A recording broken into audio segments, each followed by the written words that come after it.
Life lessons from Joseph.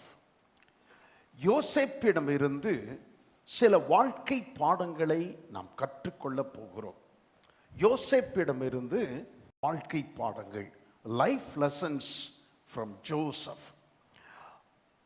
இந்த செய்தி நான் ஆயத்தம் பண்ணி கொண்டிருக்கும் போதே செய்தி நீண்டு கொண்டே இருந்தது. 1 மணி நேரத்திற்கும் மேலாக அந்த செய்தி நேரம் இருக்கும் போல தோன்றியதால் இந்த செய்தியை பாதியாக கட் பண்ணி முதல் பாதியை இந்த வாரத்திலும் அடுத்த பாதியை வருகிற வாரத்திலும் நான் உங்களோடு கூட நான் பகிர்ந்து கொள்ள நான் விரும்புகிறேன். கர்த்தருக்கு மகிமை உண்டாகட்டும். இயேசு கிறிஸ்து நமக்காக சிலுவையிலே ரத்தம் சிந்தி நமக்காக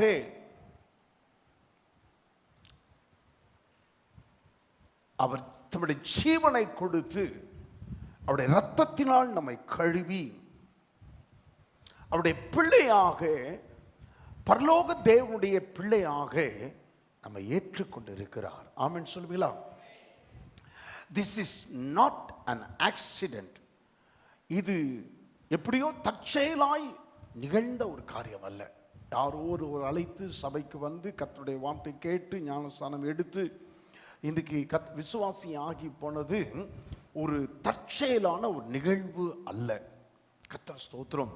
யார் யாரெல்லாம் இயேசு கிறிஸ்துவை ஏற்றுக்கொண்டு யார் யாரெல்லாம் நீங்கள் ஞானஸ்நானம் எடுத்திருக்கிறீர்களோ உங்கள் ஒவ்வொருவரை குறித்தும் தேவன் திட்டமாக ஒரு நோக்கத்தையும் ஒரு திட்டத்தையும் கர்த்தர் நீங்கள் உயிர் வாழும் நாட்களிலே வைத்திருக்கிறார். ஆமென் சொல்லுவீங்களா? ஆமா. God has a purpose and plan for your life while you live on this earth. இந்த உலகத்தில் வாழ்கின்ற நாட்களிலேயே தேவனுடைய திட்டம், என்னை குறித்த தேவனுடைய திட்டம் நிறைவேற வேண்டும் என்று கர்த்தர் விரும்புகிறார். என்னை குறித்து கர்த்தர் நோக்கத்தோடையே கர்த்தரனை ரட்சித்திருக்கிறார். உங்களை குறித்த ஒரு நோக்கத்தோடையே கர்த்தர் ரட்சித்திருக்கிறார் என்பதை நீங்கள் மறந்து போக வேண்டாம். கர்த்தர் ஸ்தோத்திரம். Devil is a liar. பிசாசு ஒரு பொய்யன். அவன் பொய்யனும் பொய்க்கு பிதாவுமாய் இருக்கிறவன். அவன் பொய்யன். அப்படியே ஏதோ வந்து வேதத்தில் சேர்ந்துட்டு அப்படின்னு காதில் ஓதுவான். ஏதோ வேதத்தில் சேர்ந்துட்டு ரொம்ப ஆழமாலாம் போயிடாத, ரொம்ப ஆழமாலாம் போயிடாத. அந்த நாட்களில் விசுவாசிகள்கிட்ட என்ன சொல்லுவாங்கன்னா, ரொம்ப ஆழமாக போயிடாத, போனால் நகையெல்லாம் கழட்ட வச்சிருவாங்க அப்படின்னு பிசாசு சொல்லுவான். நகையெல்லாம் கழட்ட வச்சிருவாங்க, ரொம்ப ஆழமாக போகாத. பிசாசு அவன் பொய்களை ஊதிக்கொண்டே இருப்பான். யாரும் உன்னை நேசிக்கிறதே கிடையாது. அவனுடைய பொய்களில் ஒன்று, யாரும் nobody loves you and nobody accepts you. யாரும் உன்னை ஏற்றுக்கொள்வதே கிடையாது. அவருடைய பொய்களில் ஒன்று. கர்த்தர் ஸ்தோத்திரம். தேவன் உங்களை நேசிக்கிறார். தேவன் உங்களை தம்முடைய பரலோகத்தின் குடும்பத்தில் ஒருவராக உங்களை ஏற்றுக்கொண்டிருக்கிறார். நம்முடைய குடும்பம் பெரியது. ஒரு ஆமென் சொல்வீங்களா? நம்முடைய குடும்பம் பெரியது. சொல்லுங்க, நம்முடைய குடும்பம். ஆமா. என்னுடைய பெரியப்பா ஆப்பிரிக்காவில் இருக்கிறார். என்னுடைய அத்தை அமெரிக்காவில் இருக்கிறாங்க. என்னுடைய சித்தப்பா ஜப்பான்ல இருக்கிறாங்க. இருக்கிறாங்களா? இருக்கிறாங்க. கொஞ்சம் பேர் ஏசப்பாவோட இருக்கிறாங்க. பெரிய குடும்பம். ஆமா, பெரிய குடும்பம். ஒரு குடும்பத்தில் ஒரு பிள்ளை கருப்பா இருக்குது, ஒரு பிள்ளை சிகப்பா பிறகுதா? ஆமா.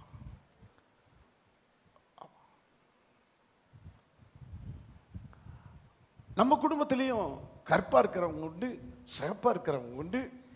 ஆமா. ஒரு தேவனுடைய மனுஷன் சொன்னார், ராஜமணி என்கிற ஒரு தேவனுடைய மனுஷன், கர்த்தருடைய அடுப்பு இருக்குல்ல, இந்த ரொட்டி செய்கிற அடுப்பு, ஆமா, அந்த பேக்கிங் சொல்லுவாங்க, அவன், அந்த கர்த்தருடைய அந்த ரொட்டி செய்கிற சுடு அடுப்பு இருக்குல்ல, அந்த சுடு அடுப்பில் வந்து ஆஃப் பேக் அரைகுறையாக வெந்தவங்க தான் அமெரிக்காக்காரங்களாம். புரியுதா? அரைகுறையாக வந்தவங்க. அதனால தான் அவங்க எப்படி அரைகுறையாக வந்துச்சுன்னா எப்படி இருக்கும்? ஆமாம், வெளுத்து இருக்கும்.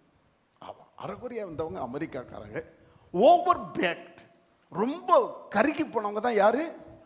ஆப்பிரிக்காக்காரங்க. ரொம்ப கருகிடுச்சு, அது கொஞ்சம் சூடு கூட வச்சுட்டாங்க, அது ரொம்ப கருகிருச்சு. அதனால ஆப்பிரிக்காக்காரங்க அவங்களாம். ரொம்ப கம்மியாக வச்சாரு, அவங்கெல்லாம் அமெரிக்காக்காரங்க. சரியான சூட்டில் வந்தவங்க தான் நீங்களும் நானும். அல்லேலூயா. கொஞ்சம் கை தட்டுங்களே. ஆமாம். எப்படிங்க? ஆமாம் அப்படின்னு சொல்லிக்கிட்டு நம்மளை தேர்த்திக்கணும்.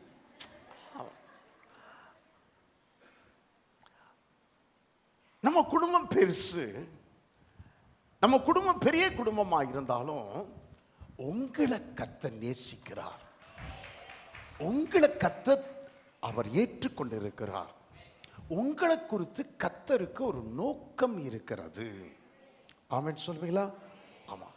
யோசேப்பின் வாழ்க்கை குறித்து ஒரு புத்தகம் எழுதியிருக்கிறேன். அந்த புத்தகத்தில் இல்லாத காரியங்களை இந்த நாளிலே யோசேப்பின் வாழ்க்கையிலிருந்து சில பாடங்களை, ஒரு 4 பாடங்களை, இந்த நாளிலே 2 பாடங்களையும் வருகிற வாரத்தில் 2 பாடங்களையும் நான் உங்களுக்கு விளக்கி சொல்ல நான் விரும்புகிறேன். நான் எழுதின புத்தகங்களிலே யோசேப்புக்கு வைக்கப்பட்ட 7 விதமான பரீட்சைகளை குறித்து நான் எழுதியிருக்கிறேன். 7 விதமான பரீட்சைகள். அந்த புத்தகத்தை வாசிக்காதவர்கள் நீங்கள் பாஸ்டர் ராஜனோடு தொடர்பு கொண்டு நீங்கள் வாசிக்க வேண்டும் என்று நான் உங்களை அன்பாய் நான் கேட்டுக்கொண்டு, இலவசமாய் உங்களுக்கு தரப்படும். ஆகவே நீங்கள் வாசிக்க உங்களை அன்பாய் நான் கேட்டுக்கொள்கிறேன். யோசேப்பின் வாழ்க்கையிலிருந்து இந்த நாளிலே அந்த புத்தகத்தில் எழுதப்படாத ஒரு 4 பாடங்களை நான் உங்களோடு கூட நான் பகிர்ந்து கொள்ள விரும்புகிறேன். முதல் பாடம், God has a purpose. உங்களை குறித்து தேவன் திட்டம் வைத்திருக்கிறார், ஒரு நோக்கம் அவருக்கு உண்டு. ஆமென் சொல்வீங்களா? ஆமா சொல்லுங்க. என்னை குறித்து கர்த்தருக்கு ஒரு திட்டம் உண்டு. ஆமா. சங்கீதங்களின் புத்தகம் 105வது சங்கீதம் 17வது வசனத்திலிருந்து 19வது வசனம் வரைக்கும் வாசிக்க கேட்போம். அவர்களுக்கு முன்னாலே ஒரு புருஷனை அனுப்பினார். யோசேப்பு சிறையாக விற்கப்பட்டான். அவன் கால்களை விலங்கு போட்டு ஒடுக்கினார்கள். அவன் பிராணன் இரும்பில் அடிபட்டிருந்தது. யோசேப்பின் பிராணன் இரும்பில் அடைபட்டிருந்தது. கர்த்தர் சொன்ன வார்த்தை கவனிங்கள், இந்த வசனத்தை கவனிங்கள். 19வது வசனத்தை, கர்த்தர் சொன்ன வார்த்தை நிறைவேறு வளமும் அவருடைய வசனம் அவனை புடமிட்டது. அந்த நாட்களிலே வேதம் கிடையாது, சபை கிடையாது, ஆகவே வசனம் கையில கிடையாது. ஆனா இங்கே சொல்கிறார், இங்கே ஆவியானவர் சொல்கிறார், கர்த்தர் சொன்ன வார்த்தை யோசேப்புடைய வாழ்க்கையில் நிறைவேறும் அளவும் கர்த்தருடைய வசனம் அவனை புடமிட்டது. புடமிட்டது என்று சொன்னா என்ன அர்த்தம்? தங்கத்தை பரீட்சை பார்க்கும் போது அது அக்கினியிலே போடப்படும். அது அக்கினியிலே போடப்படும் போது சுத்த தங்கமாக அது வெளிக்கொண்டு வரப்படும். ஆமென் சொல்வீங்களா? ஆமா. இன்னொரு பாஷையில இந்த வார்த்தை விளக்க வேண்டுமையானால், வாக்குத்தத்தம், கர்த்தர் யோசேப்பை குறித்து சொன்ன வாக்குத்தத்தம் நிறைவேறும் அளவும் கர்த்தர் யோசேப்புக்கு டெஸ்ட் வைத்துக் கொண்டே இருந்தார், பரீட்சை வைத்துக் கொண்டே இருந்தார். ஆமென் சொல்லுவீங்களா? சொல்லுங்க. கர்த்தருடைய வாக்குத்தத்தம் நிறைவேறும் அளவும் யோசேப்புக்கு கர்த்தர் டெஸ்ட் வைத்துக் கொண்டே இருந்தார். உங்களுக்கு அதுதான், உங்களுக்கு அதுதான். கர்த்தருடைய வாக்குத்தத்தம் உங்களுடைய வாழ்க்கையில் நிறைவேறத்தான் போகிறது. அந்த கர்த்தருடைய வாக்குத்தத்தம் உங்களுடைய வாழ்க்கையில் நிறைவேறுகிற வரைக்கும் கர்த்தர் உங்களுக்கும் எனக்கும் அவர் டெஸ்ட் வைத்துக் கொண்டே இருக்கிறார். அவன் உலகத்திலேயே பெரிய சாம்ராஜ்யம் இன்றைக்கு அமெரிக்க தேசம் இருப்பதை போல அன்றைக்கு அதை காட்டிலும் பெரிய சாம்ராஜ்யம், உலகத்திலே பெரிய சாம்ராஜ்யம் எகிப்து. அந்த எகிப்து சாம்ராஜ்யத்தின் பிரதம அதிபதியாக பார்வோன் ராஜாவுக்கு அடுத்த பிரதம அதிபதியாக, மாத்திரமல்ல பார்வோன் ராஜாவுக்கும் மேலாக என்னுடைய வீட்டை விசாரிக்கும் பிரதம அதிகாரியாக, பார்வோன் அரண்மனையே ராஜா விசாரிக்க மாட்டார், யோசேப்பு தான் விசாரிப்பார். அப்ப அரண்மனையேயே, பார்வோனுடைய அரண்மனையேயே விசாரிக்கும் அளவுக்கு தேசத்திலே சாம்ராஜ்யத்தின் பிரதம மந்திரியாக இந்த யோசேப்பை, யார தெரியுமா, 30 வயது வாலிபனை. ஆமென் சொல்லுவீங்களா? கவனிங்க, அவ்வளவு ஆச்சரியம் பாருங்க.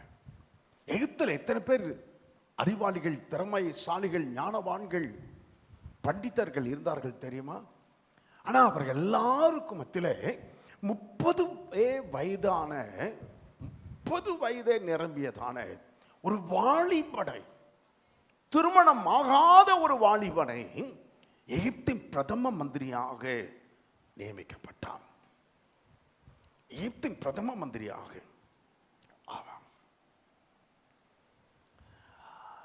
முற்பிதாக்கள் ஆபிரகாம், ஈசாக்கு, யாக்கோபு. யாக்கோபு தன்னுடைய மாமன் மகள்களை திருமணம் செய்து கொண்டார். மாமன் மகள்களிலே ராகேல், ரேச்சல். ராகேலை அவர் மிகவும் நேசித்தார். ராகேலுக்கு ரொம்ப நாட்கள் பிள்ளை இல்லாதிருந்தது. பின்பு பிறந்த பிள்ளைத்தான் இந்த யோசேப்பு. இந்த யோசேப்பு ராகேலுடைய ஜாடையிலே இருந்தானாம், ரேச்சலுடைய ஜாடையிலே இருந்தானாம்.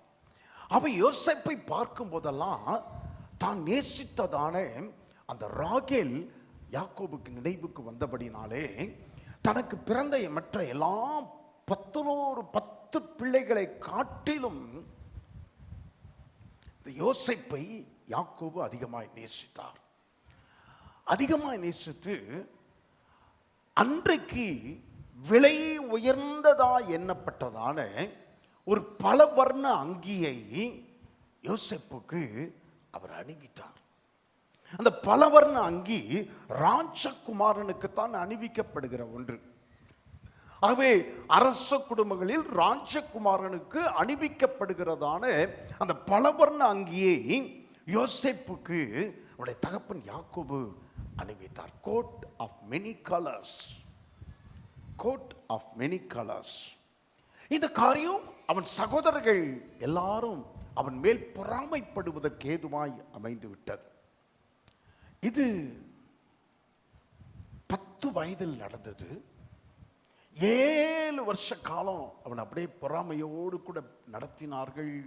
பொறாமையோடு கூட யோசேப்பை அவனுடைய சகோதரர்கள் பார்த்தார்கள். சமயம் ஒரு நாள் வாய்த்தது. சமயம் வாய்த்த அந்த நாளிலே யோசேப்பை அவர்கள் பிடித்து அவன் பலவர்ண அங்கியை கிழித்து அவனை ஒரு காட்டு விலங்கு அடித்து போட்டது என்று சொல்லி தகப்பனத்தில் பொய் சொல்லும்படியாய் முடிவு செய்து அவனை ஒரு குழிக்குள்ளே தூக்கி போட்டார்கள். ஆனால் அந்த குழியிலே தண்ணீர் இல்லாமல் போயிற்று. ஆகவே அவன் செத்து போகல. அவன் செத்து போகணும்னு குழிக்குள்ளார தள்ளாங்க, கிணற்றுக்குள்ளார தள்ளாங்க. அந்த கிணற்றுல தண்ணி கிடையாது. அவன் ராத்திரி பூரா அங்கிருந்து சத்தம் போட்டுக்கொண்டே இருந்தான். அந்த சத்தத்தை இவங்களால் தாங்க முடியல. அவனை கொல்ல வேண்டாம் சொல்லி மூத்த சகோதரன் ரூபன் சொன்னான், அவனை கொல்ல வேண்டாம், அந்த பழி பாவம் நம்ம பிள்ளைங்களுக்கு நம்ம குடும்பத்துக்கு வந்துடக்கூடாது, வேண்டாம். அப்ப என்ன செய்யலாம்? தற்செயலாய் அந்த வழியே மீதியானியர் வியாபாரிகள் அடிமை சந்தைக்காக ஆட்களை அழைத்து செல்கிற அந்த வியாபாரிகளை அவர்கள் பார்த்தபொழுது அந்த அடிமை சந்தைக்கு போகிற அந்த மீதியானியர் இடத்துல யோசேப்பை விற்று விடுவோம் என்று சொல்லி 20 வெள்ளிக்காசுகளுக்கு யோசேப்பை விற்று போட்டார்கள். அப்பொழுது அவனுக்கு 17 வயது, just 17 years old, 17 வயது. அடுத்து வந்த 13 வருடங்கள் மிகவும் கொடூரமான வருடங்கள். அடுத்து வந்த 13 வருடங்கள் போத்திபாரத்தில் இந்த மீதியானிய வியாபாரிகள் போத்திபார் என்கிற பிரதானி, பார்வோன் ராஜாவுடைய பிரதானிகளில் பெரியவனான போத்திபாரிடத்தில் விற்று போட்டார்கள். போத்திபார் யோசேப்பை தன்னுடைய வீட்டிலே விசாரணைக்காரனாக வைத்துக் கொண்டார். இந்த யோசேப்பு மிகவும் இளைஞனும் அழகுள்ளவனுமாய் இருந்தபடினாலே போத்திபாருடைய மனைவி அவன் மேல் கண்ணை வைத்தாள். அவனை வருந்தி அழைத்தாள். இந்த யோசேப்பு இணங்காதபடினாலே அவருடைய வஸ்திரத்தை உரிந்து கொண்டாள். அவன் வஸ்திரத்தை பிடித்து இழுத்தால் கையோடு வந்து விட்டது. தன்னுடைய கணவனிடத்திலே யோசேப்பின் மேல் குற்றம் சாட்டினாள். இவன் தன்னிடத்திலே தவறாக நடந்து கொள்ளும்படிக்கு இவன் வந்தான், நான் இவனை தள்ளிவிட்டு இவனுடைய வஸ்திரத்தை பிடித்து இழுத்து கொண்டேன் என்று சொல்லி சொல்லப்பட்டான். அவன் மேல் பொய்யாய் குற்றம் சாட்டப்பட்டது. அவனுக்காக உண்மையை சொல்ல அந்த அரண்மனையிலே யாரும் கிடையாது. போத்திபாருடைய மனைவி என்ன சொல்கிறாளோ அதை போத்திபார் கேட்டுத்தான் ஆக வேண்டும். ஆகவே பொய்யாய் குற்றம் சாட்டப்பட்டு ராஜாவினுடைய அதிகாரிகள் தவறு செய்தால் அடைக்கப்படக்கூடிய அந்த சிறைச்சாலையிலே இந்த யோசேப்பு அடைக்கப்பட்டான். யோசேப்பு அடைக்கப்பட்டான். 2 வருடங்கள் சிறைச்சாலையில் இருந்தான். 2 வருடங்கள். 17 வயதிலே விற்கப்பட்டான். எத்தனாவது வயசுல விற்கப்பட்டான்? 13 வருடங்களாக அவன் அடிமையாக இருந்தான். 13 வருடங்கள். அந்த 13 வருடங்களிலே 2 வருடங்கள் அவன் சிறைச்சாலையிலே அனுபவித்தான். அதற்கு பின்பதாக அவன் பார்வோன் ராஜாவை சந்திக்கும்படியாகவும் பார்வோன் ராஜாவுடைய சொப்பனத்திற்கு சரியான தீர்வு சொல்லும்படியாகவும் அவனுக்கு சமயம் வாய்த்தது. அவை அந்த தீர்வை கேட்ட பார்வோன் ராஜா, இப்படிப்பட்ட ஞானமுள்ள ஒருத்தனை நான் பயன்படுத்தி கொள்ள வேண்டும் என்று சொல்லி யோசேப்பை தனக்கு அடுத்த ஸ்தானத்திலே எகிப்தின் பிரதம அதிபதியாக அந்த ராஜா உயர்த்தி வைத்தார். அப்பொழுது அவனுக்கு 30 வயது. அதெல்லாம் அப்படியே வரிசையா சொல்றேன் பாருங்க, வரிசையா சொல்றேன். 10 வயதிலே பரபரன அங்கி சொல்லுங்க. 17 வயசுல குழியில் போடப்பட்டான்.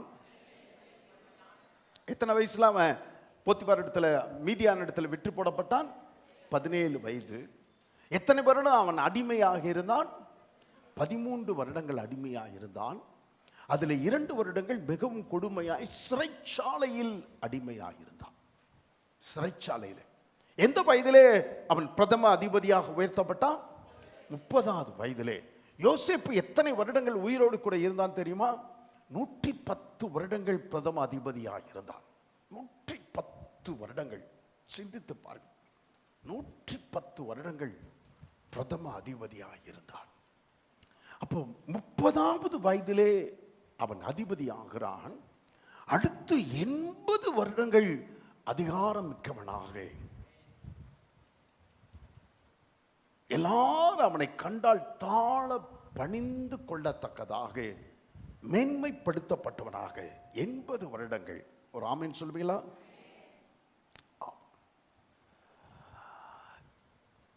13 வருடங்கள் 17 வருடங்கள் செல்ல பிள்ளையா இருந்தான்.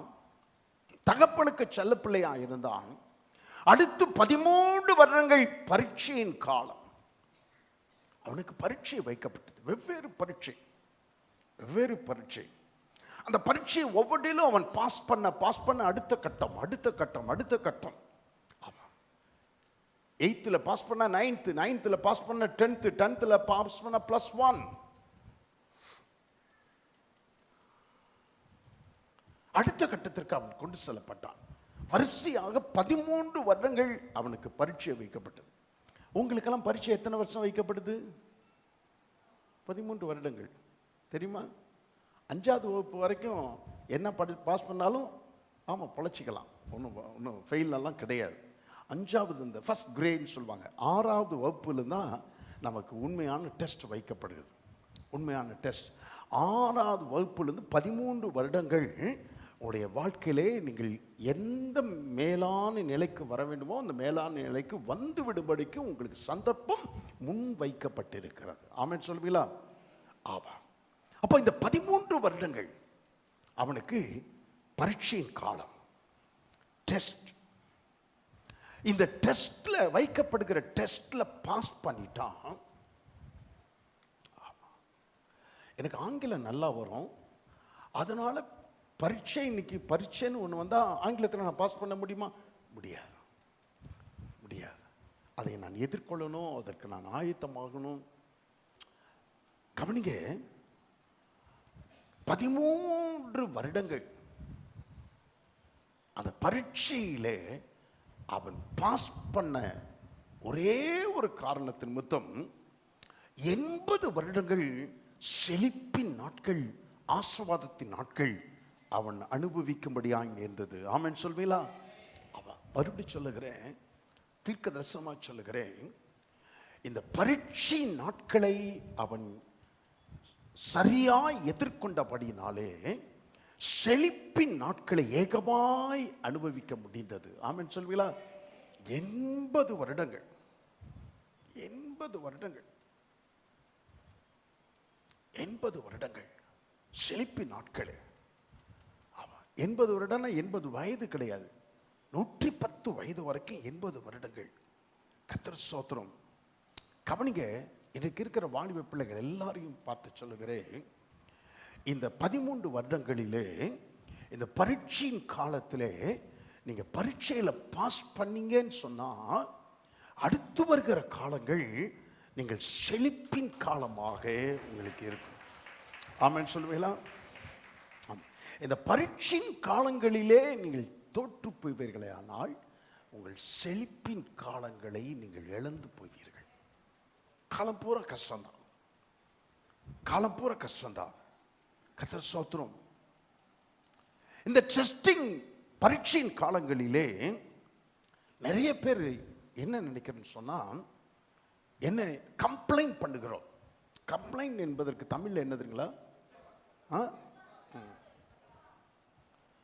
இலங்கையில் விமான நிலையத்தில் முறைப்பாடு என்று சொல்லி எழுதப்பட்டிருந்தது. முறைப்பாடு, சுத்த தமிழ் முறைப்பாடு. முறைப்பாடு ஏதெங்கிலும் இருந்தால் நீங்கள் தெரிவிக்கலாம் அப்படின்னு எழுதப்பட்டிருந்தது. முறைப்பாடு. இந்த 13 வருடங்களிலே அவன் எந்த விதமான கம்ப்ளைண்ட் பண்ணல. யோசிப்பு ஒரு இடத்துல கூட பண்ணல. உங்களுக்கு வைக்கப்படுகிற டெஸ்ட் பீரியட்ல சிலர் கம்ப்ளைண்ட் பண்ணிக்கொண்டே இருக்கிறோம். கம்ப்ளைண்ட் பண்ணிக்கொண்டே இருக்கிறோம். நீங்க கம்ப்ளைண்ட் பண்றது எனக்கு தெரியும், கர்த்தருக்கு தெரியும், சாத்தானுக்கு தெரியும். ஏன் இந்த குடும்பத்தில் என்ன பறக்க செய்தீர் சொல்றமா? ஏன் இந்த அப்பா அம்மாவிற்கு என்னை பிறக்க செய்தீர்?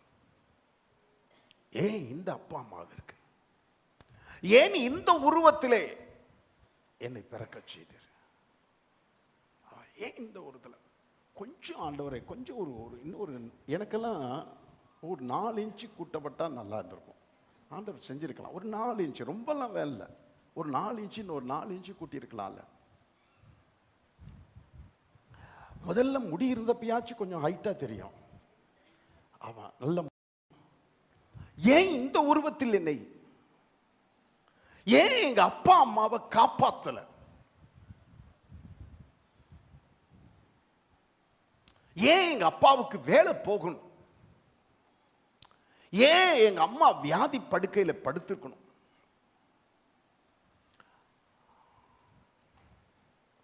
கவனிங்க, நீங்க பரீட்சையின் காலங்களில் கம்ப்ளைண்ட் பண்ணுகிற வரையிலும் நீங்கள் உங்களுடைய எதிர்காலத்தை அழித்துக் கொள்ளுகிறீர்கள். As long as you are complaining, you are destroying yourself and you are destroying your fertile future. உங்கள் செழிப்பான எதிர்காலத்தை நீங்கள் அழித்துக் கொள்ளுகிறீர்கள். ஆமென் சொல்லுவீங்களா? ஆமா. As long as you are complaining, you are pleasing the devil. நீங்கள் கம்ப்ளைண்ட் பண்ணுகிற வரையிலும் நீங்கள் பிசாசை பிரியப்படுத்துகிறவர்களாய் மாறுகிறீர்கள். அப்போ கம்ப்ளைண்ட் பண்ணுகிற எவரையும் பிசாசு தொடுவதே கிடையாது. எல்லாம் கவனிச்சுங்க. கம்ப்ளைண்ட் பண்ணுகிற எவரையும் பிசாசு திரும்பி பார்ப்பதே கிடையாது. ஏன்னா அவன் நம்ம கட்சியில் இருக்கான். நம்ம செய்ய வேண்டிய வேலையை அவன் என்ன செஞ்சுட்டு இருக்கான்? செஞ்சுக்கிட்டு இருக்கான். அவன் அவனுடைய கட்சியை சேர்ந்தவர்களாக பிசாசு எண்ணிக்கொண்டிருக்கிறான். சாத்தான் என்னப்பா? ஸ்லீப்பர் செல்லா? ரைட், ஸ்லீப்பர் செல். ஆமா, சபையில ஸ்லீப்பர் செல் இருக்கீங்களா? சாத்தான் செய்ய வேண்டியதெல்லாம் இங்க நீங்க அவனுக்கு பதிலா நீங்க செஞ்சுக்கிட்டு, உங்களை குறித்து தேவன் திட்டம் வைத்திருக்கிறார். உங்களை குறித்து தேவன் திட்டம் வைத்திருக்கிறார். நேற்றுக்கு போன வாரத்தில் நான் திருச்சி சென்றிருந்தேன். அங்கு சபை ஒன்று இருக்கிறது. ஒரு 6 விசுவாசிகள் சேர்ந்து எனது இடத்தை விலைக்கு வாங்கினோம். எங்கள் அப்பா காலத்தில். இன்னைக்கு ஒரு 60 லட்சத்திற்கு மேலே இந்த இடம் போகிறது. அந்த மூப்பரை சந்தித்து வருவதற்கு போனேன். என்னை மரியாதை கொடுத்து வரவேற்கிறாங்க. அவங்களுக்கு கீழே விசுவாசியா இருந்த நான், அவர் சொல்லும் வேலைகளை செய்து வந்தவன். ஆனா காலங்கள் எப்படி மாறிடுச்சு பாருங்க. காலங்கள் எப்படி மாறிடுச்சு பாருங்க. அவர் ரொம்ப படுத்த படுக்கை ஆகிவிட்டார். வந்து ஜெபிக்க வேண்டும் என்று கேட்டுக்கொண்டார். எப்படி சூழலை மாறிடுச்சு பாருங்க. அப்ப பரீட்சையின் காலங்களிலே நான் பரீட்சைகளை பாஸ் பண்ணுவதற்கு ஏதுவாக, ஆமா இது எனக்கு வைக்கப்படுகிற டெஸ்ட், நான் பாஸ் பண்ணும் முறுமுறுக்காதபடிக்கு அப்படியே பொறுமையோடு கூட இந்த பரீட்சையை நான் எதிர்கொள்ளணும். முறுமுறுக்காதபடிக்கு பொறுமையோடு கூட இந்த பரீட்சையை நான் எதிர்கொள்ளணும். அப்படி நீங்க செய்தீங்கன்னா, நீங்க முறுமுறுக்கிறதா நினைச்சுக்கிட்டு இருந்தீங்களே, இந்த அப்பா அம்மாவுக்கு நான் பிறந்த நினைச்சுக்கிட்டீங்களே, அந்த அப்பா அம்மாவுக்கு பிறந்த இவனா என்று மற்றவர்கள் சொல்லத்தக்கதாய் கர்த்தர் உங்களை மேன்மைப்படுத்துவார். ஆமென் சொல்வீங்களா? ஆமா ஆமா. கர்த்தர் ஸ்தோத்திரம். உங்க பொருளாதார சூழலை, உங்களுடைய அந்தஸ்து, உங்களுடைய ஜாதி எல்லாவற்றையும் சேர்த்தே இந்த வார்த்தைகளை நான் சொல்லுகிறேன். அந்த டெஸ்டிங் பீரியட், ஒரு காரியம் ஞாபகத்தில் வைத்துக் கொள்ள வேண்டும். ஒவ்வொரு நாளும் நீங்கள் படுக்கும்போது, இந்த நாளிலிருந்து ஒவ்வொரு நாளும் நீங்கள் படுக்கும்போது, கர்த்தர் ஸ்தோத்திரம், ஒன்றை மனதிலே வைத்துக் கொள்ள வேண்டும்.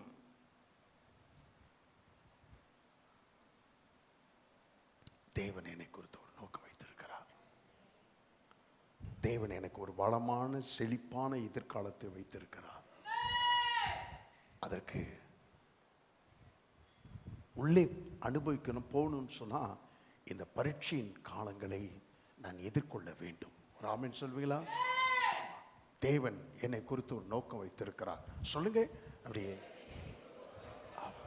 எனக்கு ஒரு வளமான எதிர்காலத்தை வைத்திருக்கிறார். ஆமா. 2வது குறிப்பு, காலங்கள் மாறினாலும் கர்த்தர் உங்களை விட்டு விலகவே மாட்டார். ஆமென் சொல்வீங்களா? காலங்கள் மாறினாலும் சொல்லுங்கள், காலங்கள் மாறினாலும் என்னை விட்டு கர்த்தர் விலகவே மாட்டார்.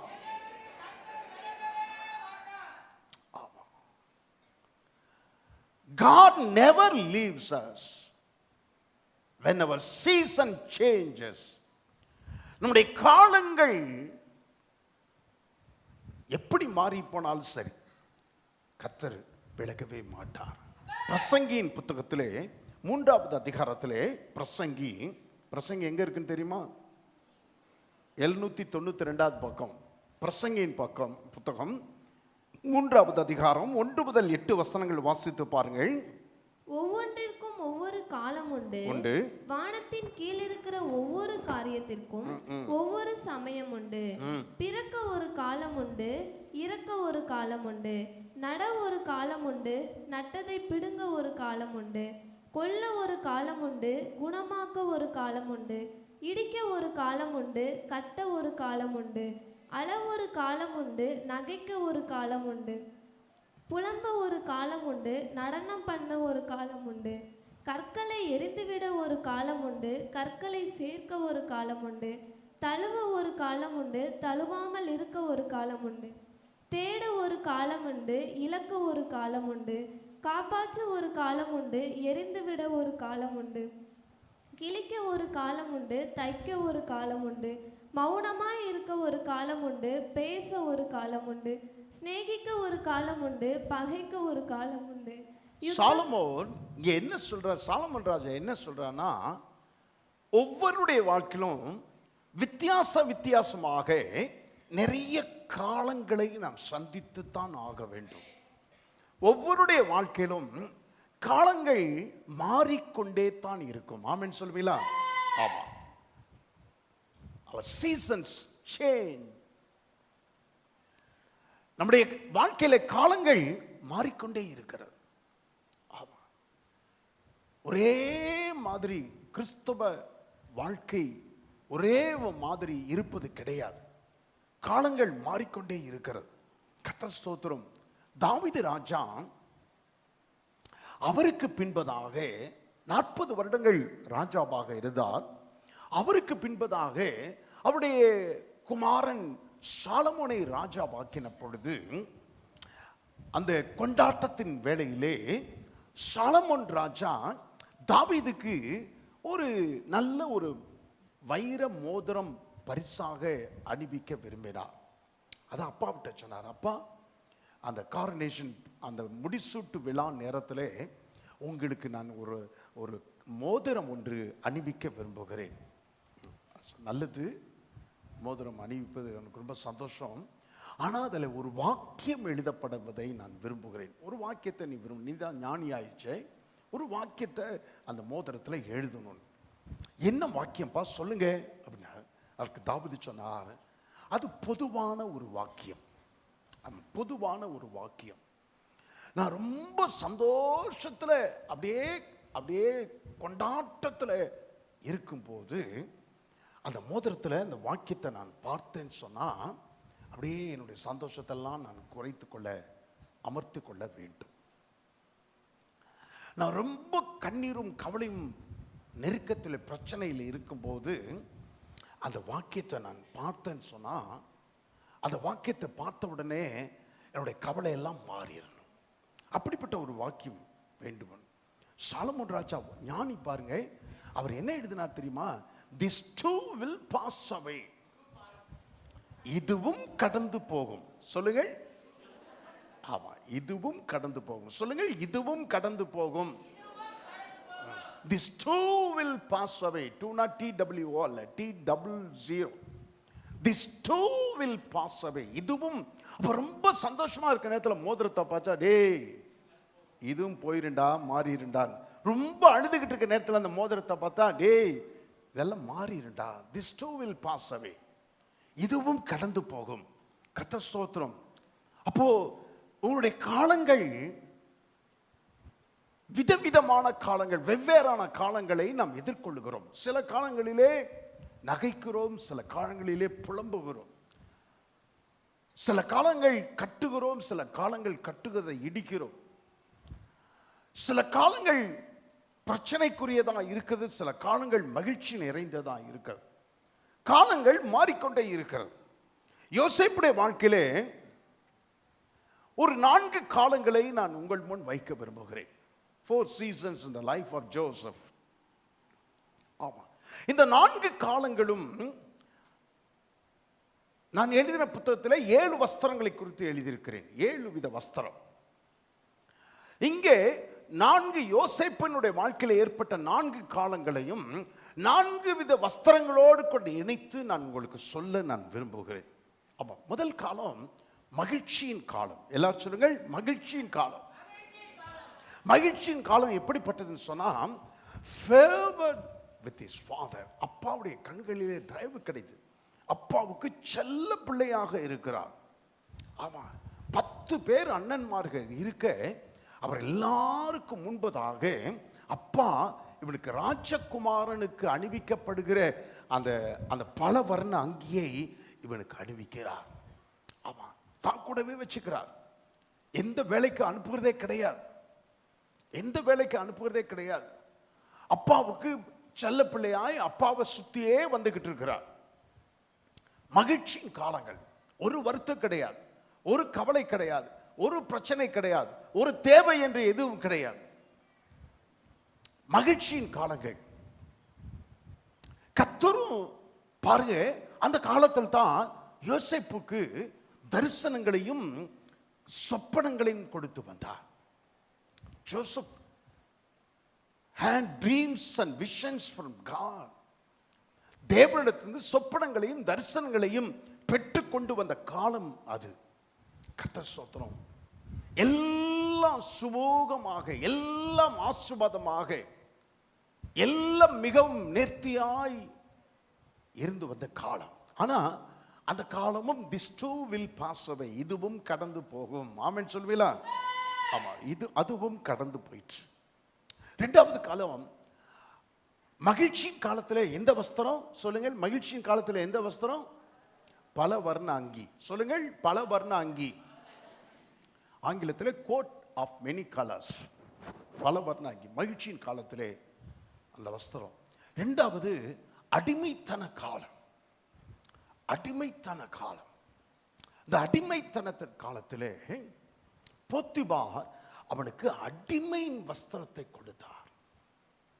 அடிமையின் வஸ்திரம். நல்ல ட்ரெஸ் எல்லாம் போட்டுட்டு இருக்க முடியாது. அடிமைக்குன்னு ஒரு ட்ரெஸ் இருக்கு. அடிமைக்குன்னு ஒரு ட்ரெஸ் இருக்கு. ஆமா, நம்ம தேசத்தில் ஒரு சில துறைகளுக்கு தான் டாக்டர்ஸ். ஆனால் எல்லா டாக்டர்ஸும் அந்த ஒயிட் கோட் போடுறதில்ல. போலீஸ், விமான ஓட்டி, இப்படி சில துறைகளுக்கு தான் யூனிஃபார்ம் இருக்குது. ஆனால் அமெரிக்காவிலலாம், வெளி தேசங்கள், கனடா, அமெரிக்கா போன்ற தேசங்கள்லாம் குருடர்கள்லாம் அவர்களுக்கு ஒரு ட்ரெஸ்ஸு. பார்த்தோன்னே தெரிஞ்சுக்கலாம் இவங்க குருடர்னு சொல்லிட்டு. யாரும் பக்கத்தில் கூட அவங்க போக மாட்டாங்க. அவங்களுக்கு எந்த வித தொல்லையும் கொடுக்க மாட்டாங்க. ஆமாம்.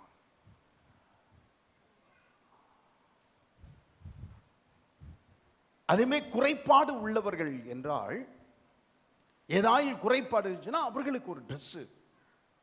எல்லாத்துக்கும் தனித்தனியாக அடையாளம் காணப்படும்படிக்கு ட்ரெஸ், வஸ்திரங்கள். அடிமைகளுக்கு தனியாக வஸ்திரம் கொடுக்கப்பட்டது. ஏற்கனவே சொன்னேன், இந்த யோசேப்பு அண்ணன்மார்கள் எல்லாம் சேர்ந்து இந்த யோசேப்பை மீதியானிய வர்த்தகரிடத்தில் விற்று போட்டார்கள். 20 வெள்ளிக்காசுகளுக்கு விற்று போட்டார்கள். அந்த வர்த்தகர்கள் இவனை, யோசேப்பை, போத்திபாரிடத்திலே, பார்வோன் ராஜாவுடைய பிரதானிகளில் தலைவனாய் இருந்தவனாகிய போத்திபாரிடத்திலே இவனை விற்று போட்டார்கள். போத்திபார் தன்னுடைய வீட்டிலே இவனை அடிமையாக வைத்துக் கொண்டார். அப்ப வீட்டிலே அடிமையாக வைத்துக் கொண்ட பொழுது அந்த அடிமைக்குரிய வஸ்திரத்தை அந்த யோசேப்புக்கு அவன் கொடுத்தார். ஆமாம், யோசேப்புக்கு கொடுத்தார். இந்த அடிமைத்தான காலம் எப்படி தெரியுமா? யோசேப்புடைய வாழ்க்கையிலே எவ்வளவுக்கு எவ்வளவு செல்லமா இருந்தானோ, எவ்வளவுக்கு எவ்வளவு அவன் கேட்டதெல்லாம் அவனுக்கு கிடைச்சதோ, விரும்பியதை எல்லாவற்றையும் சாப்பிட்டானோ, அதற்கு முற்றிலும் நேர்மாறான காலம். விரும்பின ஆகாரம் கிடையாது. கேட்டது எதுவும் கொடுக்கப்படுவது கிடையாது. மோசமான காலத்திலிருந்து மிக மோசமான காலத்திற்குள்ளாக அவன் கொண்டு செல்லப்பட்டான். ஆமென் சொல்வீங்களா? அல்லேலூயா, அல்லேலூயா. அவனுடைய மனைவி அவன் மேல் ஆசை வைத்து அவனை வருந்தி அழைத்த பொழுது அவன் மறுத்து ஓடின நிமித்தமாய் பொய்யாய் குற்றம் சாட்டப்பட்டு இந்த யோசேப்பு சிறைச்சாலையிலே போடுவிக்கப்பட்டான். சிறைச்சாலையிலே முதல்ல மகிழ்ச்சியான காலம், இரண்டாவது அடிமைத்தன காலம். சொல்லுங்கள், மகிழ்ச்சியான காலம், இரண்டாவது, மூன்றாவது சிறைச்சாலை காலம். சிறைச்சாலை கைதியாய் இருந்த காலம், அல்லது சிறைச்சாலை காலம், கைதியாய் இருந்த காலம். இந்த கைதியாய் இருந்த காலத்திலே ஜெயில் வார்டன் கைதிக்குரிய வஸ்திரத்தை அவனுக்கு அணிவித்தார்கள். அங்க போத்திபார் அடிமையின் வஸ்திரத்தை யோசேப்புக்கு கொடுத்தார். இங்கே கைதியின் வஸ்திரம் வார்டன் யோசேப்புக்கு கொடுத்தார். அந்த சிறைச்சாலையிலே யோசேப்பு 2 வருஷத்துக்கு மேலே அவர் கைதியாய் இருந்தார். ஏன் இப்படி 2 வருஷமா அங்க இருந்தா தெரியுமா? அவனுக்கு வக்காலத்து வாங்க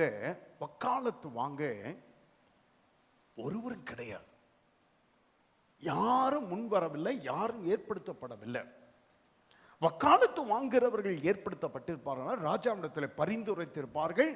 ராஜா விசேஷ நாட்களிலே அவனை விடுதலை செய்திருப்பார். ஆனா யாருமே வக்காலத்து வாங்குறதுக்கு யாருமே இல்லாததுனால அவன் சிறைச்சாலையிலே 2 வருஷ காலம் கைதியா இருந்தான். முதல்ல மகிழ்ச்சியின் காலம், 2வது அடிமைத்தன காலம், 3வது சிறைச்சாலை காலம், 4வது கனத்திற்குரிய காலம். ஆமா, season of honour. Season of honour.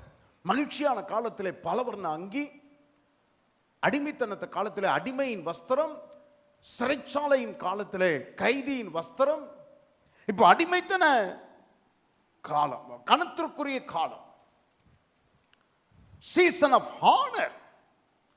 இந்த கனப்படுத்தப்படுகிற காலத்திலே கவனிங்கள், ஒரு நாள் திடுதிடுன்னு சில பேர், ஒரு கூட்டம் சிறைச்சாலைக்குள் வந்தது. நேரே யோசேப்பு கட்டப்பட்டிருந்த அந்த அந்த அந்த அறைக்குள்ளாக அவர்கள் சென்றார்கள். யோசேப்பை விடுவித்தார்கள், அவனை குளிப்பாட்டினார்கள். என்ன ஏதுன்னு அவன்கிட்ட விவரம் சொல்லப்படவே இல்லை. எதுக்கு என்ன எல்லாரும் சேர்ந்து குளிப்பாட்டுங்க, விவரம் சொல்லப்படலை. அவனுடைய சிறைச்சாலையில் இந்த கைதியின் வஸ்திரம் அகற்றப்பட்டு அவனுக்கு ராஜாவுக்கு முன்பதான் நிற்கும்படியாய் ராஜ வஸ்திரம் அணிவிக்கப்பட்டது. என்னன்னு ஒண்ணுமே சொல்லல. ராஜா அவனை அழைக்கிறான்னு சொல்லப்பட்டது. ராஜாவுக்கு போய் முன்பதாக நிற்கிறான். கர்த்தர் ஸ்தோத்திரம். ராஜாவுக்கு இருந்த சொப்பனத்தை அவன் விடுவிக்கிறான். ராஜாவுக்கு அடுத்த ஸ்தானத்திலே ஈத்தின் அதிபதியாக அவன் உயர்த்தப்படுகிறான். ஆமென் சொல்வீங்களா? அல்லேலூயா. அவருடைய அப்பா அவனுக்கு பல வர்ண அங்கியை கொடுத்தார். பொத்திபார் அவனுக்கு அடிமையின் வஸ்திரத்தை கொடுத்தார். ஜெயில் வார்டன் அவருக்கு கைதியின் வஸ்திரத்தை கொடுத்தார். ராஜாவோ, பார்வோன் ராஜாவோ பிரதம அதிபதிக்கான வஸ்திரத்தை அவனுக்கு கொடுத்தார். ஆமென் சொல்லுவீங்களா? கவனிங்க, 4 காலங்கள் சொல்லப்பட்டிருந்தாலும், அல்ல ரொம்ப நான் மறுபடியும் வாசித்தேன் யோசிப்படி சரித்திரத்தை. 4 காலங்கள் சொல்லப்பட்டிருந்தாலும் 2 காலங்களில் தான் கர்த்தர் யோசேப்போடு இருந்தார் என்று சொல்லப்பட்டிருக்கிறது. வேதத்திலே வாசிக்கிறோம். எத்தனை காலங்கள் மொத்தம்? எத்தனை காலங்கள்ல மாத்திரம் யோசேப்போடு இருந்தார், கர்த்தர் இருந்தார் சொல்லப்பட்டிருக்கு? 2 காலங்கள். தகப்பனோடு மகிழ்ச்சியா இருந்த காலங்களிலே கர்த்தர் யோசேப்போடு இருந்தார் என்று சொல்லப்படவில்லை. பார்வோன் ராஜா எகிப்தின் பிரதம அதிபதியாக அவனை உயர்த்தின பொழுது அந்த 80 வருட காலம் இருக்கிறதே, அந்த 80 வருட காலங்களிலே கர்த்தர் யோசேப்போடு இருந்தார் என்று சொல்லப்படவில்லை. அப்படியானால் செல்லப்பிள்ளையாய், யாக்கோபின் செல்லப்பிள்ளையாய் இந்த நாட்களில் கர்த்தரோடு கூட இல்லையா? எகிப்தின் அதிபதியாய் யோசேப்பு உயர்த்தப்பட்ட பொழுது கர்த்தர் யோசேப்போடு கூட இல்லையா? நிச்சயமாக இருந்தார், நிச்சயமாக இருந்தார். ஆமென்.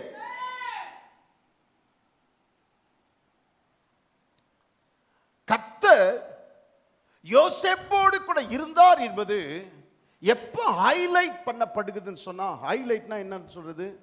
ஹைலைட் எப்பொழுது பெரிதுபடுத்தி காட்டப்படுது என்று சொன்னா, கர்த்தர் யோசேப்போடு இருந்தார் என்கிற வார்த்தை எப்போது ஹைலைட் பண்ணப்படுகிறதுன்னு சொன்னா, அவன் பிரதம அதிபதியா இருந்த நாட்களில் ஹைலைட் பண்ணப்படல, அப்பாவுக்கு செல்லப்பிள்ளையா இருந்த நாட்களில் ஹைலைட் பண்ணப்படல. ஆனால் அவன் சங்கடப்பட்டானே, அவன் நெருக்கப்பட்டானே, அவன் அடிமையா இருந்தானே, அவன் சிறைச்சாலையில் வேதனை அனுபவித்தானே, அந்த வேதனை நிறைந்த, பாடுகள் நிறைந்த, நெருக்கங்கள் மிகுந்த, போராட்டமான, பலகீனப்படுத்தப்பட்ட அந்த சூழ்நிலைகளில் கர்த்தர் இருக்கிறாரா இல்லையா என்கிற ஒரு அடையாளம் எதுவும் உணர முடியாத சூழ்நிலைகளில் எனக்கு ஏன் இப்படியெல்லாம் நடக்குதுன்னு சொல்லி 1000 கேள்விகள் கேட்கும்படியான சூழ்நிலைகளில் கர்த்தர் உங்களுக்கு அருகே இருக்கிறார், உங்களுக்காக நிற்கிறார். ஒரு ஆமென் சொல்லுவீங்களா? ஆமா. மற்ற நேரத்திலலாம் சொல்லணும்னு அவசியம் கிடையாது. மகிழ்ச்சியா அந்த காலங்களிலே கர்த்தர் யோசேப்போடு இருந்தார் சொல்லப்பட வேண்டிய அவசியம் கிடையாது. ஆனால் யோசேப்போடு கூட இருந்தார். அதிபதியா இந்த நாட்களிலே சொல்லப்பட வேண்டிய அவசியம் கிடையாது. ஆனால் யோசேப்போடு கூட இருந்தார். ஆனா எங்க ஹைலைட் பண்ணப்பட்டிருக்குது வேதத்துல, பாடுகள், நெருக்கங்கள், போராட்டங்கள், வேதனைகள் சந்தித்தானே, அப்பதான் கர்த்தர் யோசேப்போடு இருந்தார் என்று. யோசேப்பு சிறைச்சாலையில் அடைக்கப்பட்டான், கர்த்தர் யோசேப்போடு இருந்தார். அப்ப யோசேப்போடு கூட எங்க இருந்தார் கர்த்தர்? சிறைச்சாலையில் இருந்தார். சிறைச்சாலையில ஒரு மூலையில கர்த்தர் இருந்தார், யோசேப்போடு கூட இருந்தார்.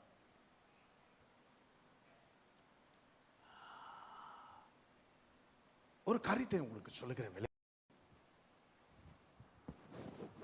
சாத்ராக் ஆபேத் நேகோவோடு கூட தான் கர்த்தர் அக்கினியின் மத்தியிலே உலாவினார்.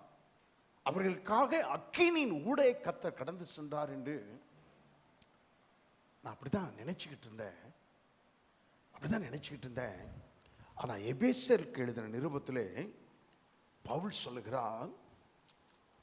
எபேசியர் வாசித்து பாருங்கள்.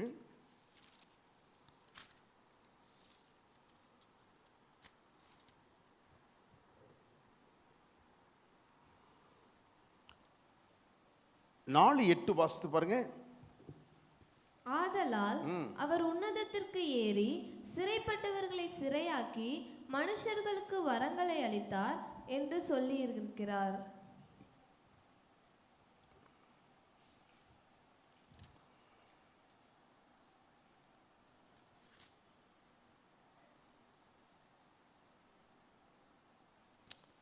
இயேசு கிறிஸ்து சிலுவையிலே மரித்தார், 3வது நாள் உயிரோடு கூட எழுந்தார். அவர் உயிரோடு கூட எழுந்த பிறகு எங்க போனார் தெரியுமா? பிதாவிடத்தில் போகல, மாறாக எங்க போனார்? நரகத்திற்கு போனார். பாதாளத்திற்கு போய் அங்கே இருந்த பரிசுத்தவான்கள் எல்லாரையும் விடுவித்து தன்னோடு கூட அழைத்து கொண்டு வரும்படியாய் அவர் நரகத்திற்குள்ளே போனார். நரகத்துக்குள்ளே. நரகனா என்ன? ஏசியா இருக்குமா? ஏசி வச்சிருக்குமா? அது குளிரூட்டப்பட்ட இடமா? கிடையாது. அக்கினி மயமான நரகத்திற்குள்ளே உங்களுக்காகவும் எனக்காகவும் கர்த்தர் ஊடே கடந்து சென்றார். கர்த்தர் அந்த 3 மனுஷர்களோடு கூட சாத்ராக், மேஷாக், ஆபேத் நேகோவுக்காக மாத்திரமல்ல, சுகுமாருக்காகவும் அக்கினியின் ஊடே அவர் கடந்து சென்றார். உங்க பேர் சொல்லுங்க. எனக்காகவும் சொல்லுங்க. எஸ், உங்களுக்காகவும் அக்கினியின் ஊடே கர்த்தர் கடந்து சென்றார். யெகோவா ஷம்மா என்றால் என்ன அர்த்தம்? யெகோவா ஷம்மா என்றால் the Lord is there. கர்த்தர் அங்கே தான் இருக்கிறார். சொல்லுங்க, கர்த்தர் அங்கே தான் இருக்கிறார். சொல்லுங்கம்மா, இன்னொரு தடவை சொல்லுங்க. நீங்க கஷ்டப்படுகிற நேரத்தில், நெருக்கப்படுகிற நேரத்தில், அப்படியே சொந்து போன நேரத்தில் கர்த்தர் சொல்றார், கர்த்தர் அங்கே தான், உங்ககிட்ட தான் இருக்கிறார், உன் கூட தான் இருக்கிறார். அந்த நெருக்கப்படுகிற சூழ்நிலையில் தான் இருக்கிறார். உன் பிரச்சனை அவருக்கு தெரியும், உன் பலகீனம் அவனுக்கு தெரியும், உடைய நெருக்கங்கள், உங்களுடைய போராட்டங்கள் அவருக்கு தெரியும், உடைய பாரங்கள் அவருக்கு புரியும், உடைய கண்ணீர் அவருக்கு புரியும். கர்த்தர் அங்கே தான் இருக்கிறார். இம்மானுவேல் என்பதற்கு தேவன் நம்மோடு கூட இருக்கிறார் என்று அர்த்தமா? வானத்தையும் பூமியை உண்டாக்கின தேவன் நம்மோடு கூட இருக்கிறார். ஆமென் சொல்லுவீங்களா? இயேசு கிறிஸ்து கடைசியாக தம்முடைய சீசரிடத்தில் சொன்ன வார்த்தை என்ன தெரியுமா? நீங்கள் உலகமெங்கும் புறப்பட்டு போய் சகல சொல்லுங்க, சத்தமா சொல்லுங்க.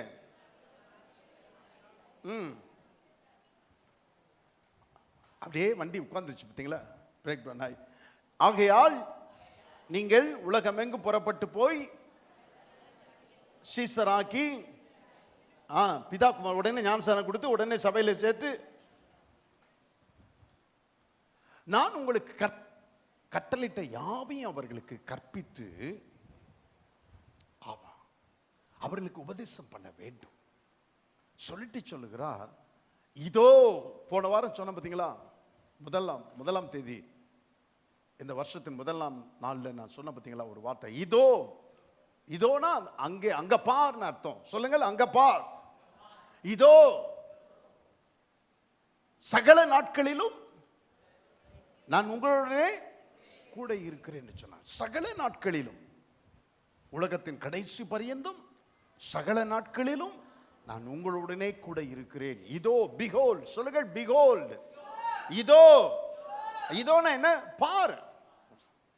அதான் ஒரு ஆட்டை வந்திருக்கு பாருங்க, இந்த ஒரு ஆடு வந்திருக்கு பாருங்க, தான் இதோ ஒரு ஆடு வந்துருச்சுப்பா, இதோ ஒரு நாய் உள்ளார வந்துருச்சுப்பா, இதோ சொல்றேன் பார்த்தீங்களா, இதோ பாருங்க, பார்க்க முடியும். சகல நாட்களிலும், உடைய காலங்கள் எந்த சூழ்நிலையில் இருந்தாலும் சரி, எப்படிப்பட்ட காலமாக இருந்தாலும் சரி, சகல நாட்களிலும் கர்த்தர் உங்களோடு கூட இருக்கிறார். ஆமென் சொல்லுவீங்களா? அல்லேலூயா.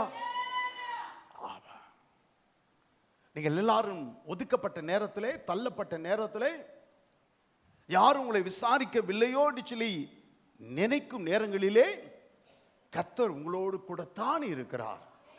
ஆமென் சொல்லுவீங்களா? சொல்லுங்கள், என்னோடு கூட தான் இருக்கிறீர். எப்போது என்னோடு கூட தான் இருக்கிறீர். காலங்கள் மாறினாலும் தேவன் மாறவே மாட்டார். உங்கள் உறவுகள் கைவிட்டாலும் கர்த்தர் உன்னை கைவிடவே மாட்டார். தண்ணீரை கடக்கும் போது, அக்கினியில் நடக்கும் போதும் இவ்வளவே வருகின்றி, மூழ்கி போகவில்லை, நான் எரிந்து போவதில்லை, மூழ்கி போவதில்லை, நான் எரிந்து போவதில்லை. தண்ணீரை கடக்கும் போது, அக்கினியில் நடக்கும் போதும்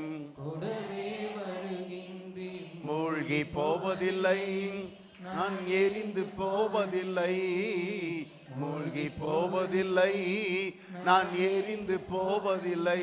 பெற்ற தாய் தனது பிள்ளையை மறந்தாலும், பெற்ற தாய் தனது பிள்ளையை மறந்தாலும் என்னை மறப்பதில்லையே, என்னை உள்ளங்கையில் வரைந்து கொண்டீரே, நீர் என்னை மறப்பதில்லையே, உள்ளங்கையில் வரைந்து வைத்துள்ளே. நன்றி ஐயா. எல்லோரும் சொல்லுவோம், நன்றி ஐயா, நன்றி ஐயா, நன்றி ஐயா. தண்ணீரை கடக்கும் போது, அக்கினியில் நடக்கும் போது கூடவே வருகின்றேன், மூழ்கி போவதில்லை, நான் எரிந்து போவதில்லை, மூழ்கி போவதில்லை, நான் எரிந்து போவதில்லை. கவனிங்க, God's presence doesn't equal the absence of problems. கர்த்தர் இருக்கிறார், கூடவே இருக்கிறார் என்பதினாலே அக்கினி என்ன நான் நடக்க போவதே இல்லை, தண்ணீரை கடக்க போவதே கிடையாது, பிரச்சனையே எனக்கு வராது. சபைக்கு வந்துட்டா, இயேசுவை ஏற்றுக்கொண்டா ஒரு பிரச்சனையுமே வராது. நிறைய பேருக்கு என்ன பிரச்சனைன்னு சொன்னா, இதுதான் பிரச்சனை. என்ன பிரச்சனை தெரியுமா? சபைக்கு வந்தோம், சபைக்கு வந்து இப்படி ஆயிடுச்சு, இப்படி ஆயிடுச்சு, சபைக்கு வந்து இப்படி ஆயிடுச்சு.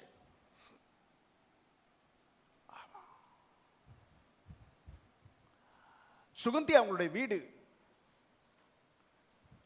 நான் தான் ஜெபம் பண்ணேன். கான்கிரீட் போட்டாங்க. கான்கிரீட் போட்டு வீட்டுக்கு வந்து அந்த கான்கிரீட்லாம் முடிஞ்சு வீட்டுக்கு வந்து ஒரு 7 மணி வாக்கில் அங்கேருந்து ஃபோன் வருது. கனிஷ்டோர் சுகந்தி என்னன்னா, அந்த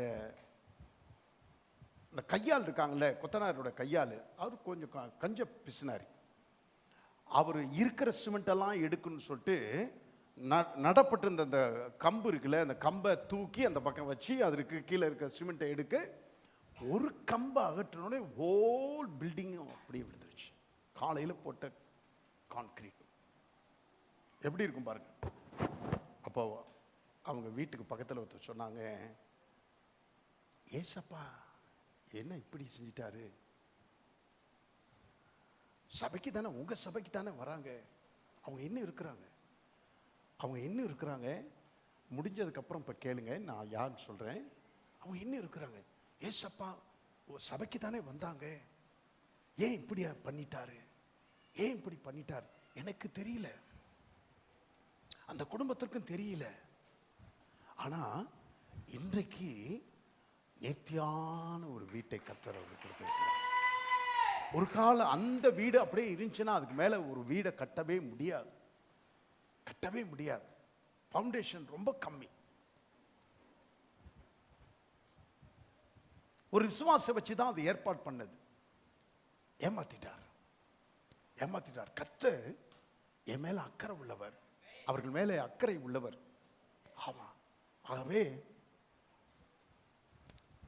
நடக்கும் காரியங்கள் சிறுமைப்பட்டதை போல, அவமானப்பட்டதை போல, கேவலப்பட்டதை போல தோன்றினாலும் நமக்கு ஒரு முடிவு இருக்கிறது. எப்போது நீங்கள் வெட்கப்பட்டு போவதே கிடையாது, ஒருபோது நீங்கள் தாழ்ச்சி அடைந்ததே கிடையாது, ஒருபோது நீங்கள் கேவலப்பட்டு போனதே கிடையாது. ஆமென் சொல்வீங்களா? இந்த வாரம் 1ஆம் தேதி காலையில் ஆராதனை இந்த வார்த்தை தான் சொன்னேன். கர்த்தர் மறந்தார் என்று சீயோன் சொல்லுகிறாள். ஏசாயா 49 வாசித்து பாருங்க, 13, 14, 15 வாசித்து பாருங்க. ஏசாயா 49வது அதிகாரம் 13, 14, 15 வேகமாய் வாசியுங்கள்.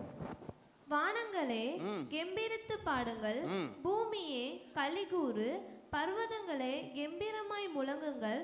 கர்த்தர் தம்முடைய ஜனத்துக்கு ஆறுதல் செய்தார், சிறுமைப்பட்டிருக்கிற தம்முடையவர்கள் மேல் இரக்கமாய் இருப்பார். சீயோனோ கர்த்தர் என்னை கைவிட்டார், ஆண்டவர் என்னை மறந்தார் என்று சொல்லுகிறாள். ஸ்திரீயானவள் தன் கர்ப்பத்தின் பிள்ளைக்கு இறங்காமல் தன் பாலகனை மறப்பாளோ, அவர்கள் மறந்தாலும் நான் உன்னை மறப்பதில்லை. இதோ என் உள்ளங்கைகளில் உன்னை வரைந்திருக்கிறேன், உன் மதில்கள் எப்போதும் என் முன் இருக்கிறது. கர்த்தர் உங்களை மறப்பது கிடையாது.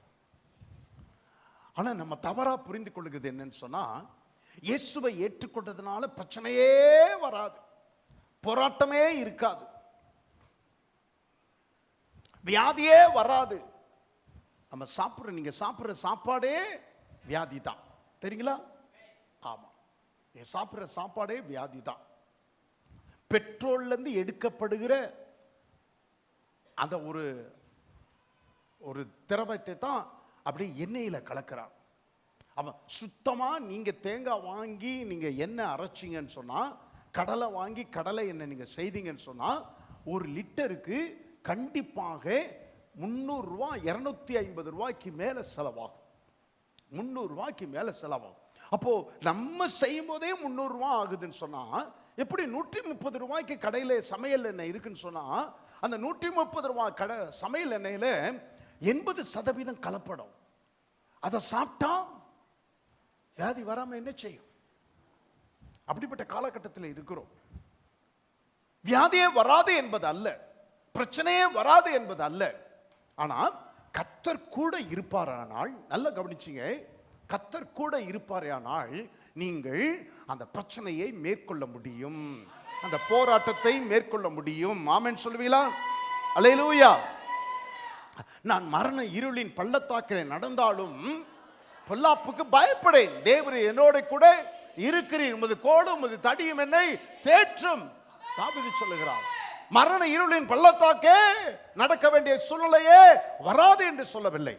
மரண இருளின் பள்ளத்தாக்கில் நடக்க வேண்டிய சூழ்நிலை வரும், ஆனா நான் பயப்பட மாட்டேன், அதை நான் மேற்கொள்வேன், இந்த போராட்டத்தை மேற்கொள்வேன், இந்த பிரச்சனையை மேற்கொள்வேன், இந்த நெருக்கத்தை மேற்கொள்ள கர்த்தர் எனக்கு பலன் தந்திருக்கிறார், எனக்கு அபிஷேகம் தந்திருக்கிறார். கரங்களை தட்டி கர்த்தருக்கு மகிமை செலுத்துவோமா? இரண்டாவது காரியம், கர்த்தர் உங்களோடு கூட இருக்கிறான்னு சொன்னாலே எங்கே இருந்தாலும் சரி, சிறைச்சாலையில் இருந்தாலும் சரி, அல்லது அப்பாவுடைய மடியிலே வளர்க்கப்பட்டிருந்தாலும் சரி, அல்லது போத்திபாருடைய வீட்டிலே அடிமையா இருந்தாலும் சரி, கர்த்தர் உங்களோடு கூட இருந்தார்னா எங்கே இருந்தாலும் நீங்கள் செழிப்பாய் இருப்பீர்கள். சொல்லுங்க, எங்கே இருந்தாலும் நான் செழிப்பாக இருப்பேன். You will prosper. Wherever will you be, you will prosper. எங்கே இருந்தாலும். ஏன்னா கர்த்தர் என்னோடு கூட இருக்கிறார். சொல்லுங்கள், கர்த்தர் என்னோடு கூட இருக்கிறார். கர்த்தர் என்னோடு கூட இருந்தால் முதல் காரியம் என்ன? நான் மேற்கொள்ளுவேன். எதுவானாலும் மேற்கொள்ளுவேன். சொல்லுங்க, எதுவானாலும் மேற்கொள்ளுவேன். நான் சோர்ந்து போவது இல்லை. ஆமென் சொல்லுவீங்களா? ஆமா. கர்த்தரை விட்டு விலகுவது இல்லை. ஆமா, நான் மேற்கொள்ளுவேன். இரண்டாவது காரியம், கர்த்தர் உங்களோடு கூட இருந்தார்னா எந்த சூழ்நிலையா இருந்தாலும் நீங்க செழிப்படைவதை மற்றவர்கள் பார்ப்பார்கள். ஆமென் சொல்லுவீங்களா? யோசேப்போடு கூட கர்த்தர் இருக்கிறார் என்பதை போத்திபார் பார்த்தார். போத்திபாருடைய வீட்டார் பார்த்தார்கள். அப்போ யோசேப்போடு கர்த்தர் இருக்கிறார் என்பதினாலே அவனை தன்னுடைய வீட்டுக்கு விசாரணைக்காரனாக வைத்துக் கொண்டார். ஏன்னா தன்னுடைய வீடு ஆசீர்வாதமா இருக்கணும், யோசேப்பு இருக்கணும். ஆமென் சொல்வீங்களா? அப்போ உங்களை வச்சு கர்த்தர் செழிப்பை, ஆசீர்வாதத்தை மற்றவர்களுக்கு கட்டளையிடுவார். உங்கள் மட்டும் உங்க வீடு ஆசீர்வதிக்கப்படும். ஆமென் சொல்லுவீங்களா? திருமணம் ஆகிற பெண்களுக்கு நான் சொல்லுகிறேன், பிள்ளைகளுக்கு நான் சொல்லுகிறேன், உங்கள் மட்டும் நீங்க போகிற வீடு ஆசீர்வாதமா இருக்கும். ஆமென் சொல்லுவீங்களா? சத்தமா சொல்லுங்கள், ஆமென். ஆமா. ஏன்னா கர்த்தர் உங்களோடு கூட இருக்கிறார் என்றாலே அங்கே நிச்சயமாகவே செழிப்பு உண்டு. கர்த்தர் என்னோடு கூட இருக்கிறார் என்றாலே நான் எதுவானாலும் மேற்கொள்வேன். உம்மாலே நான் ஒரு சேனைக்குள் பாய்வேன், தம்மாலே நான் ஒரு மதிலை தாண்டுவேன். வந்து பாருன்னு சொல்றார். வந்து பார். சேனையாக வந்தாலும் தனி ஒரு மனிதனாக கர்த்தர் என்னோடு கூட இருப்பதினால் உம்மாலே ஒரு சேனைக்குள் பாய்வேன், தம்மாலே ஒரு மதிலை நான் தாண்டுவேன், நான் மேற்கொள்வேன். கர்த்தர் எனக்கு செழிப்பை தருவார். மூன்றாவது காரியம், கர்த்தர் உங்களோடு கூட இருக்கிறார் என்றாலே தயவு எங்க போனாலும் கிடைக்கும். ஒரு ஆமென் சொல்வீங்களா? ஆமா. போத்திபார் வீட்டுக்கு கொண்டு போய் விற்கப்பட்டான். கர்த்தர் உன்னோடு கூட இருந்ததுனாலே போத்திபாருடைய கண்களிலே தயவு கிடைத்தது. எங்க இருந்தாலும் சரி, நீங்க எங்க இருந்தாலும் சரி, அங்கே உங்களுக்கு தயவை கர்த்தர் விளங்க பண்ணுவார். ஆமென் சொல்லுவீங்களா? அல்லேலூயா. 39வது அதிகாரம் 4வது வசனத்தை வாசித்து முடித்து விடுவோம். 39வது அதிகாரம் 4வது வசனம்,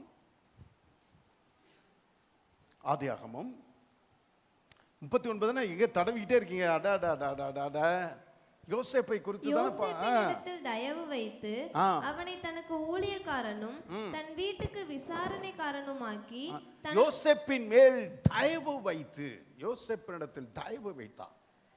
Joseph found favor in the eyes of Potiphar. போத்திபாருடைய கண்களிலே யோசேப்புக்கு தயவு கிடைத்தது. கர்த்தர் உங்களோடு கூட இருப்பார் என்னால் நீங்க எந்த இடத்துல, படிக்கிற இடமாகட்டும், வேலை செய்கிற இடமாகட்டும், எந்த இடமானாலும் நீங்கள் கர்த்தர் ஸ்தோத்திரம், தயவு உங்களுக்கு உண்டாயிருக்கும். எந்த நபரானாலும் உங்கள் நிமித்தமாய் கர்த்தர் உங்களுக்கு தயவு உண்டாக செய்வார். ஆமென் சொல்வீங்களா? ஆமா. கர்த்தர் ஸ்தோத்திரம். அப்ப பெரும் கர்த்தர் உங்களோடு கூட இருப்பார் என்று அந்த நிச்சயம் உங்களுக்கு இருக்குமே ஆனால், நீங்க பரீட்சைகளை பாஸ் பண்ணுவீர்களே ஆனால், நீண்ட நாட்களுக்கான, நெடிய வருஷங்களுக்கான ஒரு ஆசீர்வாதமும் ஒரு பெரும் செழிப்பும் உங்களுக்காக வைக்கப்பட்டிருக்கிறது. சொல்லுவேன், உங்களுக்காக வைக்கப்பட்டிருக்கிறது. நாட்கள் வரும். இன்னும் ஒரு 40 வருஷத்துக்கு, இன்னும் ஒரு 30 வருஷத்துக்கு, இன்னும் ஒரு 20 வருஷத்திற்கு கர்த்தர் ஸ்தோத்திரம், பாடுகளுக்குள்ளாய் கடந்து சென்ற உங்களை கர்த்தர் மேன்மைக்குள்ளாக வைத்து மேன்மையாய் உங்களை நடத்துவார். நாம் ஜெபிக்கலாமா?